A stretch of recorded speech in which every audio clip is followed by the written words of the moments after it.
بسم الله الرحمن الرحیم. الحمد لله والصلاة والسلام على رسول الله وعلى آله وأصحابه أجمعين ومن تبعهم بإحسان إلى يوم الدين. دوستان عزیز، بینندگان گرامی، السلام علیکم و رحمت الله و برکاته.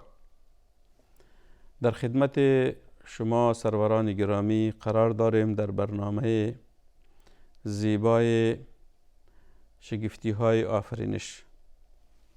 هدف ما دوستا از این برنامه است که ما مسلمانان چطور میتونیم که عقیده خود را راسخ بسازیم، ایمان خود را قوی بسازیم، رابطه خود را با خداوند متعال بسته کنیم و طاعت و عبادات خدا را به شکل درست انجام بدیم.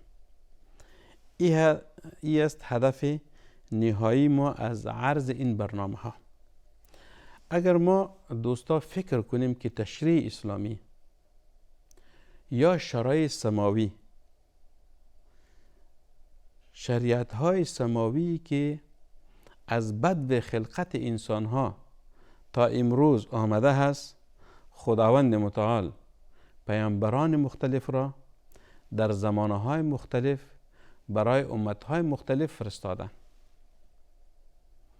و هر پیغمبر را خداوند متعال شریعت خاصی میداد که او پیامبر پیام خداوند را برای قومش، برای انسانها، برای بشریت تقدیم میکرد. این پیامبر یعنی پیام آور خداوند به انسانها و بشریت. تمام شرایع آسمانی یک هدف داشت دوستا. تمام شرایع آسمانی یک هدف داشت. اگر شما قرآن کریم مطالعه کنین، همش از زبان پیامبران مختلف این هدف ذکر کرده است. یا قوم اعبدوا الله ولا تشرکوا به شیئا. ای قوم ما، پرستش خدا را کنین و شرک نورزین به خداوند متعال. خدا را پرستش کنین. یعنی اگر تمام شریعت با تمام احکامش ما دو فکر بکنیم، او را مطالعه بکنیم، یک هدف داره: پرستش خداوند، بندگی خداوند و شرک و عبادت غیر الله دوری اختیار کردن. این هدف چیز؟ هدف تمام تشریع اسلامی هست. اگر ما در شریعت این امت که اسلام هست و پیامبر ما محمد صلی الله علیه وسلم هست، دین ما اسلام هست، تمام دین ما جمع بکنیم، در یک نقطه خلاصه می شود که خداوند متعال از ما خواسته است که پرستش و بندگی خداوند متعال بکنیم، خدا را بشناسیم و پرستش و بندگی خدا را بکنیم. بازی یک مفهومی عامی دارد که پرستش خداوند یعنی چی، که او باز ابعاد مختلفی دارد. جوانب اعتقادی هست، جوانب عبادی هست، احکام هست، اخلاق هست، معاملات هست. این همش در جمله چیز عبادات میاد. مثلا اگر ما در بخش عقیده را بگیریم، عقیده چی میگوید؟ عقیده میگوید که شما تنها خدا را بشناسین و پرستش خدا را بکنین، غیر الله را ترک بگوین، پرستش کس دیگر نکنین، بت پرست نباشین، ندایتان خاص به خاطر خداوند باشد، اعتقادتان در رابطه به خداوند باشد، ارکان ایمان را باید بدانین، به او ایمان داشته باشین، کتاب‌های آسمانی را بدانین، به او ایمان داشته باشین، آخرین کتاب آسمانی قرآن کریم است، او را بشناسین و او را در زندگیتان پیاده بسازین. در بعد عبادات اگر شما میبینید کتاب‌های فقه چی میگوید؟ تمامش مسائل عبادات و معاملات هست. عبادات، معاملات، حدود و دیگر مسائل. این همش اگر جمع کنیم به معنای تشریع اسلامی است. تشریع اسلامی یعنی عبادت و بندگی خداوند. وقتی خداوند متعال میگوید که این حلال است، این انجام بدین، این حرام است، از این دوری اختیار کنین. وقتی که تو حلال شناختی، او را عملی کردی، حرام شناختی، او را ترک کردی، عبادت شد. عبادت هست. عبادت تنها نماز نیست. ما نماز خواندیم عبادت خداوند است. تمام زندگی انسان ها جز عبادت است. به این خاطر است که خداوند متعال اعمال انسان ها را چی میکند؟ برایش انسان پاداش میدهد و یا جزا میدهد. اگر عمل نیک بود خداوند ثواب میدهد، اگر عمل بد بود گناه بود خداوند عذاب میدهد. پس عبادت شد که این عمل به او آثارش مرتب می شود. آثار عمل چیست؟ نماز خواندی خداوند ثواب می دهد، نماز نخواندی خداوند عذاب می دهد، دزدی کردی خداوند عذاب می دهد، زنا کردی، قتل کردی، یا جمله محرمات هست. اگر مرتکب محرمات شدی چی است؟ تو عذاب می بینی. لذا تشریع اسلامی از اول تا آخر این دینی که دین اسلام هست به خاطر چیز؟ به خاطر عزیز که ما پرستش و بندگی خدا را بکنیم. این خلاص هدف چیز؟ هدف فرستادن پیغمبران و تشریعات سماوی یا تشریعات الهی است. دوستان، ما در رابطه به مسائل شگفتی های آفرینش در هفته گذشته به یک موضوع اشاره کردیم. میخوایم که او را امروز در تکمیل از او صحبت های خود ادامه بدیم. در هفته گذشته ما خدمت شما یک نقطه را اشاره کردیم که در بعد اخترشناسی یا علم فلک انسان ها در قدیم زمان یک نوع تصور داشتند و به مرور زمان در طول تاریخ انسان ها و بشریت آهسته آهسته طرز تفکر انسان ها تغییر کرد. طرز تفکر انسان ها آهسته آهسته تغییر کرد. چرا؟ به خاطر از اینکه انسان فطرتاً در تمام مراحل تاریخ نوآوری دارد. انسان نوآوری دارد در زندگیش، انسان اختراع دارد، انسان ابتکار دارد. ایتونست که یک نواخت انسان در زندگیش حرکت میکند و به شکل زنده است تا که بمیرد. نه خیر. مثلا یک نمونهش بگویم، امروز در عصر فعلی که انسان ها و بشریت در این مقطع تاریخی در اوج ترقی و پیشرفت و تکنولوژی قرار دارند. در عصر فعلی که آغاز قرن 21 هست، انسان به کجا رسیده است؟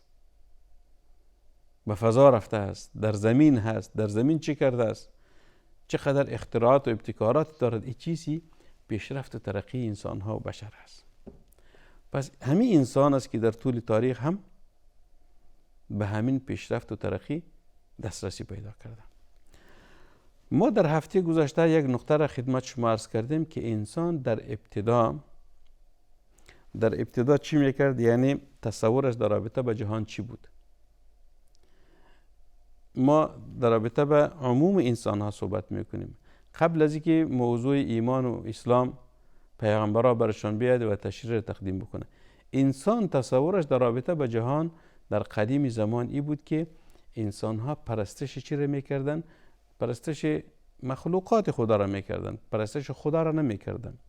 مثلا انسان این تصور داشت که آفتابی که در روز طلوع میکند و وقت مغرب غروب میکند و شب مهتاب طلوع میکند و ستاره ها طلوع میکند و در وقت فجر غروب میکند.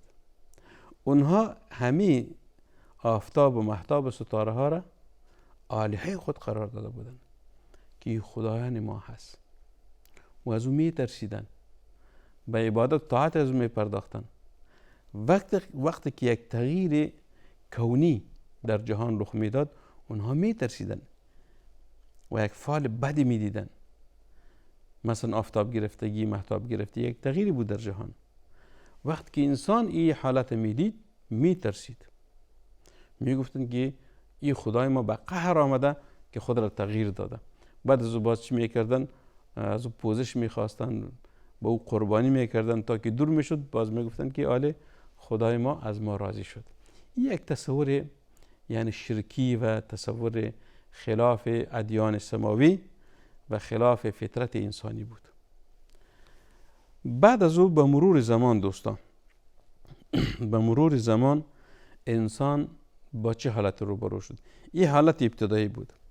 حالت بعدی ای شد که انسان در تمدن‌های قدیم، یعنی انسان با تمدن روبرو می شد، با پیشرفت و ترقی روبرو می شد.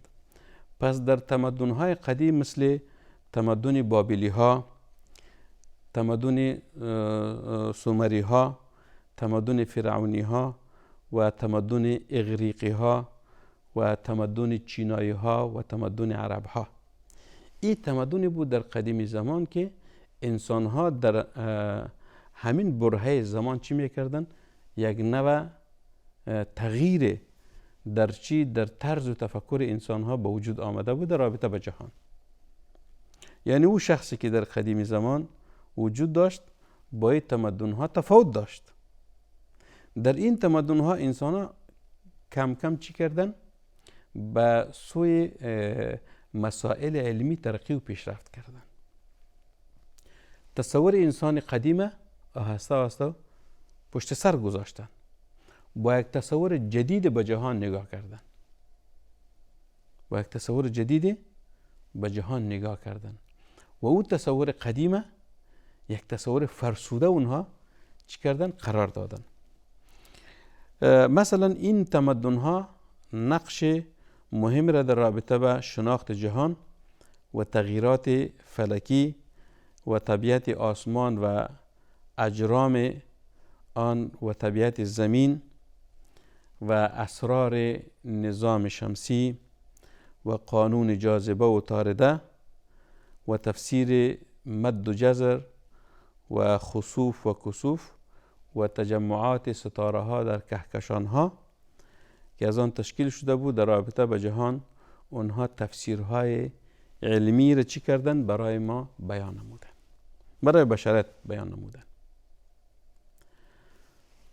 مثلا در رابطه به ستاره ها و کهکشان ها که مجموعه از ستاره ها را تشکیل می دهد، در رابطه به خسوف و کسوف، در رابطه به مد و جزر، در رابطه به اسرار نظام شمسی، در رابطه به طبیعت زمین، طبیعت آسمان و اجرامی که در آسمان وجود داشت، این همش جهانی بود که در چهاربر این کره زمین قرار داشت. انسان ها تصورشان کمی پیشرفته تر شد. آفتاب یعنی چی؟ مهتاب یعنی چی؟ ستاره ها یعنی چی؟ زمین یعنی چی؟ در روی زمین مد و جزری که رخ میداد این یعنی چی؟ و اسرار نظام شمسی یعنی چی؟ این تصور انسان بود که در رابطه با جهان کمی تغییر کرد. این را بعد علمی دادن. در قدیم زمان انسان او را بعد اعتقادی داده بود که این جهان با این اجرامش، با این نظامش چی میکردن؟ پرستش میکردن. آفتاب پرستش میکردن، آفتاب پرست بودن. مهتاب پرستش میکردن، مهتاب پرست بودن.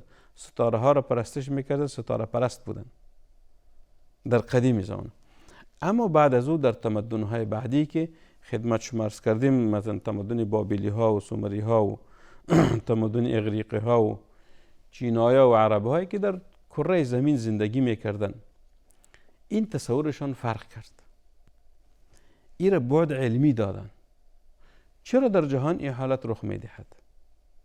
مثلا مد و جزر که در سیستم دریایی رخ میدهد، این سببش چی هست؟ چرا رخ میدهد؟ تأثیر مهتاب بالای مد و جزر چی هست؟ آفتاب در حرکتش که در مدارش حرکت میکند، زمین که در مدار خود حرکت میکند و در مدار آفتاب حرکت میکند، چی تغییرات رخ میدهد؟ این چی بود؟ یعنی این همش تفسیرهای علمی بود که در تمدنهای بعدی انسانها به او چی کردن؟ به او دسترسی پیدا کردن و او را چی کردن؟ نسبت به تفسیرهای قدیم یا تصورات قدیم چی کردن؟ او را جدیدتر ساختن و از بعد اعتقادی او را بیرون کردن به بعد علمی. که این تحولاتی که در جهان رخ میدهد یک بعد علمی دارد، بعد علمی دارد، بعد اعتقادی ندارد که ما بگویم آفتاب خدای ما هست، ستاره ها خدای ماست یا چیز دیگری. در پهلوی تمدن‌های قدیم، در پهلوی تمدن‌های قدیم در تاریخ بشریت تمام انسان‌ها یک نواخت نبودند. انسان‌ها در طرز فکر، در عقیده و در اندیشهشان با هم متفاوت بودند. شاید در همین تمدن‌ها که خدمت شما عرض کردیم انسان‌های دیگری هم بودند که عین تصور انسان قدیم داشتند، یعنی بعد اعتقادی میداد به چی؟ به همین سیستم جهان. مثلا گروه‌های بودند در طول تاریخ بشریت که اونها این جهان تفسیر چی میکردن؟ در پهلوی تفسیرهای علمی اونها در جهل خرافات و علم نجومیت و غیبگویی غرق بودند و برای این تغییرات کونی تفسیرهای خرافی را بیان میکردند. یعنی گروه‌های بودند در طول تاریخ بشر که در خرافات زندگی میکردند. علم نجوم یعنی که اونها به مسائل غیبی اعتقاد داشتن و مردم رو به این مسائل دعوت میکردن. این گروه ها بود و هست حتی در عصر فعلی که ما در این عصر در اوج تکنولوژی قرار داریم، باز هم همین خرافات در این برهه زمانی قرار دارد. انسان های هستند که در همین خرافات زندگی میکنن، انسان های هستند که در همین اعتقاد دارن. اگر یک انسانی که 2000 سال قبل 3000 سال قبل زندگی کرده در روی زمین و با یک نوع اعتقاد خرافی روبرو بودن، این انسان ها فعلا هم در عصر فعلی وجود داره. یتونست که انسانایی که امروز در عصر فعلی وجود داره اونها عقیدهشان هم درست است، دینشان هم درست است، ایمان داره؟ نه خیر، این عقیده فعلا هم هست، ولی ما در رابطه به اکثریت یا عموم انسان ها صحبت میکنیم که عموم انسان ها در طرز تفکرشان، در تصوراتشان تغییر آمد در بینشان نسبت به جهان. مثلا امروز اگر ببینیم شاید 90% انسان ها طرز تفکرشان در رابطه به جهان چیز دیگری باشد، او را بعد علمی میدهد، بعد اعتقادی نمیدهد که چرا این کارها شد. اونها به خرافات، به دجل و به دیگر علم نجومیت اعتقاد ندارند و کسانی هستند که معتقد هستند به همین خرافات. پس این تصور تمدن‌های بعدی بود که انسان‌ها آمدن برای جهان تفسیر علمی را به جا گذاشتن که این تغییراتی که در جهان رخ می‌دهد این تفسیر علمی دارد، نه تفسیر اعتقادی که ما او را الهه خود قرار بدیم. انشاءالله این موضوع در هفته آینده خدمت شما عرض میکنیم و تکمیل میکنیم. و صلی الله و سلم و بارک علی سیدنا و نبینا محمد صلی الله علیه و سلم.